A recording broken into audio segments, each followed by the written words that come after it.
श्री शिवाय नमस्तुभ्यं हर हर महादेव। दोस्तों, 11 सितंबर 2024 को पड़ रही बुधवार अष्टमी तिथि। दोस्तों, यह जो बुधवार है भाद्रपद महीने में पड़ने वाला सबसे बड़ा बुधवार है, क्योंकि भाद्रपद महीने के दिनों में पड़ रहा है, जिसका बहुत ही बड़ा और विशेष महत्व होता है। और ऐसा दिन पूरे साल में सिर्फ एक ही बार आता है। और दोस्तों, आप सभी लोग जानते हो कि बुधवार का अगर सबसे बड़ा कोई उपाय है तो एक छुटकी हल्दी वाला उपाय है।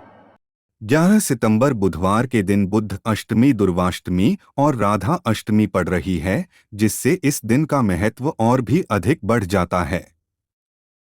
तो दोस्तों, इस बुधवार की अष्टमी तिथि के दिन आप लोगों को इस एक छुटकी हल्दी वाले उपाय को जरूर करना है। बहुत सारे लोग होंगे जिन लोगों ने इस उपाय को ना किया हो। आपके पास एक आखिरी मौका बचा हुआ है, जो कि 11 सितंबर के दिन। तो इस दिन आप लोगों को इस उपाय को कर लेना है। भले ही आपने पूरे महीने भर इस उपाय को ना किया हो, पर आपने इस भाद्रपद महीने के बुधवार के दिन अगर इस वाले उपाय को कर लिया तो मान के चलिए आपको वह फल मिलेगा जिसकी आपने कभी कल्पना भी नहीं करी होगी। इसीलिए आप लोग इस वाले उपाय को एक बार जरूर कर लेना, ताकि आप लोगों के हाथ से यह मौका ना जा सके और आपको इस उपाय को करने का फल मिल सके। दोस्तों, यह उपाय पंडित जी ने अपनी अभी की ही शिव महापुराण की कथा में बताया है। इस उपाय को समझने के लिए आपको कोई और वीडियो को देखने की जरूरत नहीं पड़ेगी। तो चलिए दोस्तों, उपाय को शुरू करते हैं। देखिए, यह भाद्रपद महीने के बुधवार के दिन है। यह इतना खास होता है, इतना महत्वपूर्ण होता है। देखा है, कभी कभी बड़े बड़े पूजा पाठ अनुष्ठान से जो मनोकामना पूरी नहीं होती है, वह भाद्रपद महीने के दिन एक छोटे से उपाय करने से ही आपकी मनोकामना पूरी हो जाती है। और बहुत सारे लोग इस उपाय को किया भी है। और आप पहले अच्छे से समझ लेना, सुन लेना, उसके बाद करना। आपको इस उपाय का फल जरूर मिलेगा।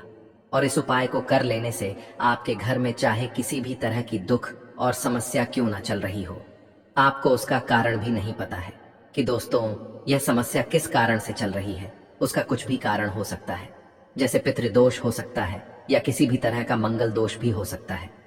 तो इस दिन आप लोगों को यह वाला उपाय कर लेना है।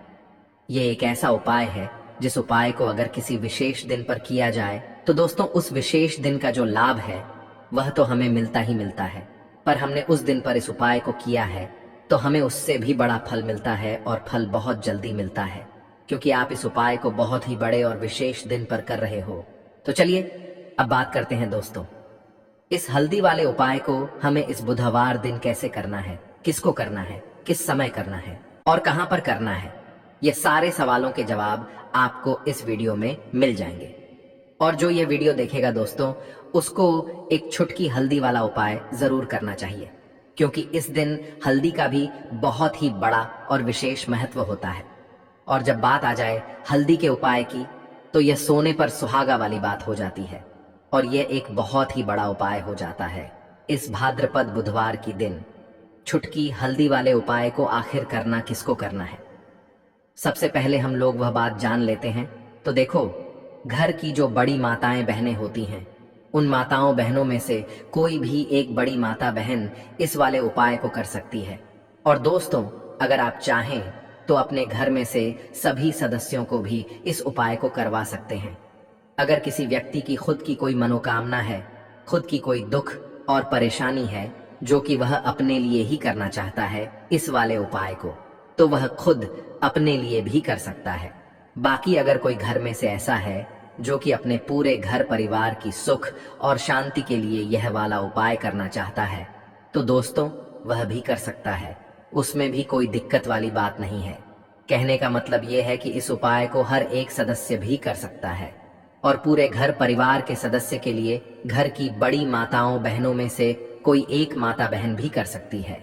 माताएं बहनें अगर घर में उपस्थित ना हो या वह यह वाला उपाय ना कर पा रही हो, तो फिर घर का कोई बड़ा सदस्य भी इस हल्दी वाले उपाय को कर सकता है, चाहे फिर वह पुरुष ही क्यों ना हो।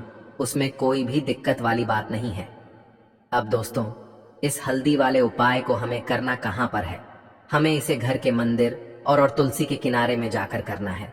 बहुत सारे लोग प्रश्न करते हैं हर एक उपाय को करते समय, क्या हम इस उपाय को अगर घर पर तुलसी का पौधा ना हो तो मंदिर में कर सकते हैं। तो इस वाले उपाय को अगर घर पर करोगे तो ज्यादा अच्छा होगा। अगर मंदिर में तुलसी का पौधा है और वहां करोगे तो भी कर सकते हो। इस वाले उपाय जो अगला प्रश्न निकल कर आता है वह यह आता है इस उपाय को लेकर कि आखिर इस उपाय को हमें किस समय करना है, सुबह के समय करना है कि शाम के समय करना है।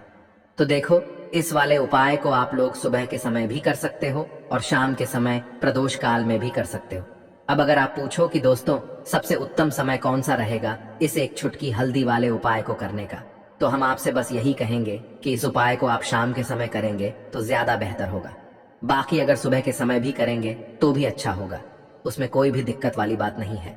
तो अब दोस्तों जो अगली सबसे बड़ी और महत्वपूर्ण बात आती है वह यह आती है कि सुबह अगर हम उपाय को करेंगे तो हमें कितने बजे से लेकर कितने बजे तक के बीच में करना है, और शाम के समय प्रदोष काल में करेंगे तो हमें कितने बजे से लेकर कितने बजे के बीच में करना है।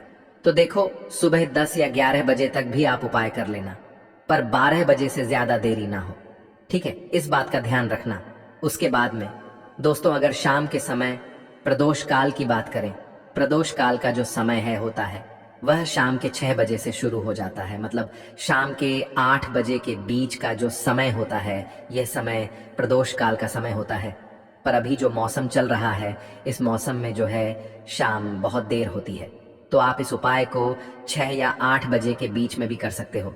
मतलब शाम के 6 बजे से रात 8 बजे के बीच में आप कभी भी इस वाले उपाय को कर सकते हो, उसमें कोई भी दिक्कत बात नहीं है। परंतु बुधवार के दिन कोशिश करना कि समय के अंतर्गत ही कर लो। किसी कारणवश ना कर पाओ तो थोड़ा देरी से भी कर सकते हो, आपको उपाय का फल जरूर मिलेगा। अगर हमारे जीवन में दुर्भाग्य लगातार बना हुआ है, हमारे किस्मत रूठी हुई चल रही है, हमारे जीवन में लगातार कोई ना कोई विपत्ति आ रही है, कोई ना कोई ऐसे ग्रह नक्षत्र हमारे जीवन में लगातार बने हुए हैं जिनकी वजह से हम कोई भी अपना कार्य नहीं कर पा रहे हैं, ना ही हम अपना व्यापार शुरू कर पा रहे हैं, ना ही हमें अच्छी नौकरी मिल पा रही है, हमारे जीवन में काम धंधे की हासिल हो पा रहे हैं, हमारे किसी भी कार्य में हमें सफलता नहीं मिल पा रही है। तो पूज्य गुरुजी ने कहा कि जीवन में भी अगर इनमें से किसी भी तरह की समस्या चल रही हो तो आपको भाद्रपद मास में बुधवार अष्टमी तिथि में यह विशेष उपाय जरूर कर लेना चाहिए। तो चलिए जानते हैं इस विशेष उपाय के बारे में, लेकिन उससे पहले एक प्रार्थना है। अगर आप चैनल पर नए हैं तो चैनल ज्योतिष ग्रंथ ज्ञान को सब्सक्राइब अवश्य कर लें। देखिए यह वीडियो बहुत ही ध्यान से सुनिए, क्योंकि इस वीडियो में जो उपाय आपको बताए जाएंगे वह भाद्रपद मास में बुधवार की तिथि में ही करना है। इस अष्टमी तिथि में अगर हम लोग यह उपाय कर लेते हैं तब तो पूज्य गुरुजी ने अपने शिव महापुराण की कथा में कहा कि आपके जीवन से इन सारी समस्याओं का अंत हो जाएगा और आपको भी धन धान्य की हासिल होगी। देखिए, सबसे पहले आप इस बुधवार को एक कार्य करेंगे। आप सुबह जब भी उठेंगे तो अपने स्नान वाले जल में थोड़ी सी हल्दी जरूर मिला लेंगे। आप सभी जानते हैं कि भाद्रपद का महीना चल रहा है और यह महीना भगवान शिव जी को समर्पित होता है। दोस्तों बात कर लेते हैं हरे मूंग का महा उपाय। दोस्तों इस दिन आपको हरे मूंग के दाने वाला उपाय जीवन के हर कट से मिल जाएगी। आपको मुक्ति और महादेव जी की आशीर्वाद से आपकी जीवनी में होगी धन की वर्षा और आप बन जाओगे करोड़पति। खुशियों से भर जाएगा आपका घर, आपकी हर मनोकामना हो जाएगी पूरी। दोस्तों बुधवार के दिन हरे मूंग के दाने का उपाय आप लोग जरूर कर लेना। जिस व्यक्ति ने भगवान शिव जी की पूजा आराधना करता है तो मान के चलिए भगवान शिव जी उससे बहुत ही जल्दी प्रसन्न हो जाते हैं और हरे मूंग के दाने का उपाय जान लेते हैं। तो मान लीजिए आपके जीवन में कभी किसी प्रकार की दिक्कत नहीं होगी। इसका उपाय आपको भगवान शिव जी की शिवलिंग पर करना है और शिवलिंग के सामने आपको हरी मूंग की दाल रख देना है। फिर आपको भगवान शिव जी के मंत्र का जाप करना है, ओम भगवते वासुदेवाय नमः। इस मंत्र को आपको 11 बार जाप करना है भगवान शिव जी के शिवलिंग के सामने। फिर आपको भगवान शिव जी से कहना है कि हे भोलेनाथ, हमारे घर में जो भी नकारात्मक शक्ति है उसे दूर कर दो और हमारे घर में सकारात्मक शक्ति का प्रवेश कर दो, और हमारे जीवन में बहुत गरीबी चल रही है उसको भी दूर कर दो, और हमारे जीवन में जो भी दुख दर्द कष्ट जैसे समस्या है उसको भी दूर कर दो।